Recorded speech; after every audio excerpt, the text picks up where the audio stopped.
Thank you for welcoming us to this facility.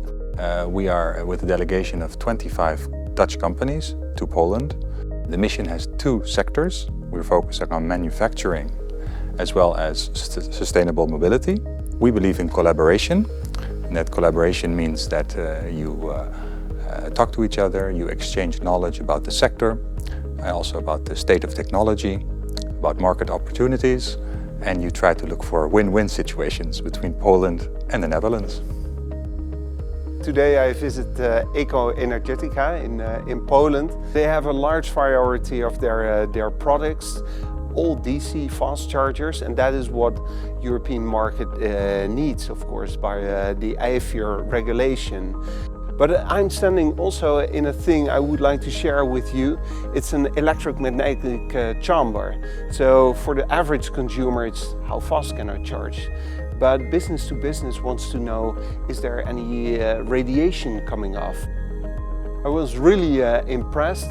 I think this is an added value for an efficient rollout of fast charging in Europe. Well, the Netherlands is leading in e-mobility, so we have a lot of EVs and also a lot of charging infrastructure in the Netherlands. But we are here in Poland and the same challenges are here. And what we see here is a lot of developments and a lot of potential for collaboration and cooperation.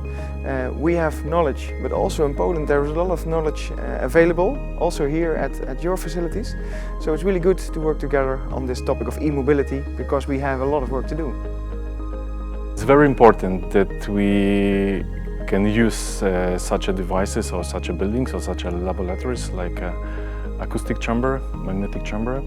The acoustic emission and the magnetic emission we treat as a pollution.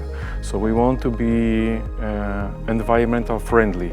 So we want to set the highest standard they are available, and our colleagues from R&D, our engineers, they are really lucky to have such equipment on the daily basis, Monday, Friday, just for their proposals, just for their projects.